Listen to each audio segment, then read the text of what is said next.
Bismillahirrahmanirrahim. Assalamualaikum warahmatullahi wabarakatuh. Alhamdulillah wassalatu wassalamu ala rasulillah wa ala alihi wa ashabihi wa man tabi'ahum bi ihsanin ila yaumil qiyamah, amma ba'd.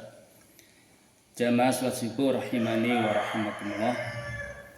Kita lanjutkan pembacaan ringkasan dari kitab Tauhid, memasuki bab baru yaitu bab hukum ruqyah dan tamimah. Diriwayatkan dalam Sahih Al-Bukhari dan Muslim dari Abu Bashir Al-Ansari radhiyallahu anhu bahwa dia pernah bersama Rasulullah Shallallahu Alaihi Wasallam dalam satu safar beliau. Lalu beliau mengutus seseorang untuk mengumumkan, alla yabqayanna fi raqabati ba'irin kiladatun min watarin au kiladatun illa kutiat, supaya tidak terdapat lagi di leher unta kalung dari tali busur panah atau kalung apapun, supaya seluruhnya diputuskan. Baik. Rasulan dalam hadis ini maksudnya adalah utusan, ya.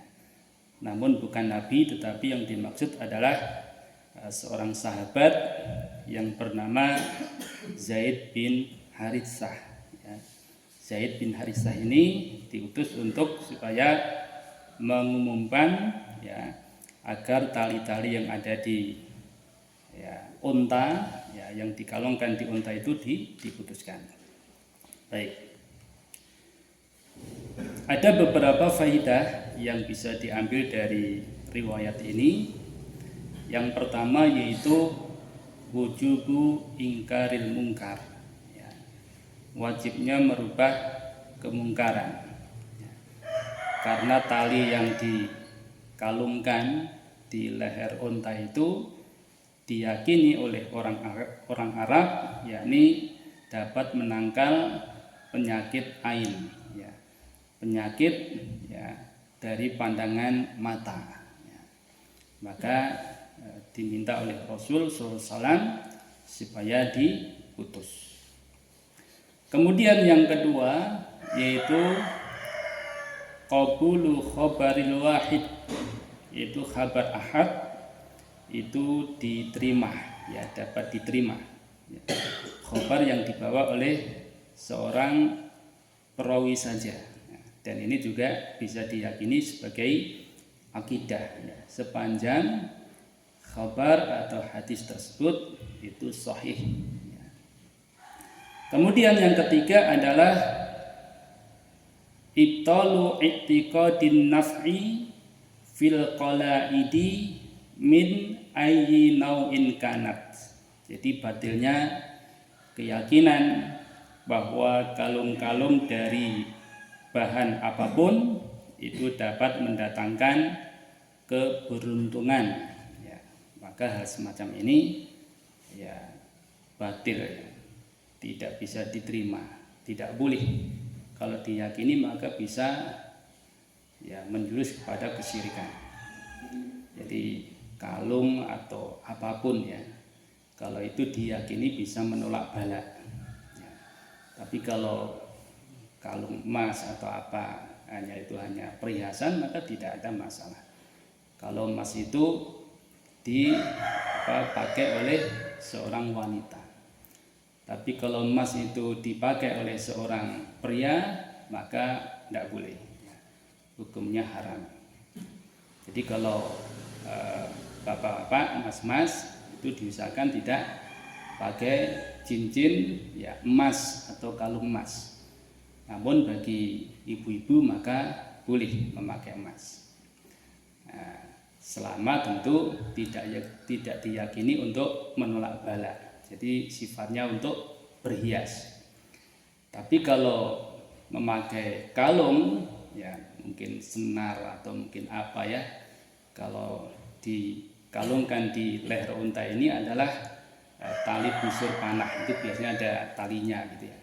Kemudian dikalungkan di leher unta agar ya untuk bisa menolak bala. Nah, ini bagian dari kesyirikan. Ya, itu tidak boleh. Ya. Sehingga diminta untuk diputuskan.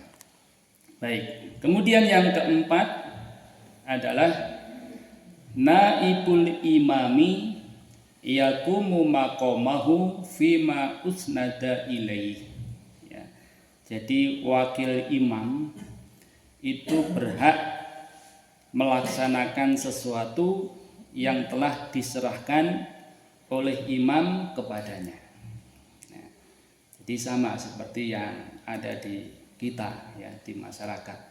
Umpamanya dari kelurahan, Pak Lurah meminta untuk semua dukuh supaya warganya kerja bakti. Maka ketika Pak Dukuh itu menyampaikan bahwasanya hari Ahad itu kerja bakti serentak itu, maka ya Pak Dukuh itu bagaikan imam atau wakil dari kelurahan. Nah, semacam itu. Jadi sekali lagi wakil imam atau pemimpin itu berhak melaksanakan sesuatu yang telah diserahkan ya oleh imam kepadanya. Baik, Bapak Ibu rahimani wa rahimakumullah, hadis ini ya, merupakan dalil akan haramnya mengalungkan tamimah atau mengalungkan jimat atau rajah untuk menolak bala. Kemudian hadis ini pun juga menjelaskan bahwa perbuatan seperti itu termasuk kesyirikan. Ya. Karena yang namanya menolak bala itu termasuk hak prerogatif Allah Subhanahu wa ta'ala. Jadi yang bisa menolak bala itu hanyalah Allah Subhanahu wa ta'ala. Demikian, semoga bermanfaat. Banyak kekurangan mohon dimaafkan. Kita akhiri, subhanakallahumma wa bihamdika asyhadu an la ilaha illa anta astaghfiruka wa atubu ilaik. Wassalamualaikum warahmatullahi wabarakatuh.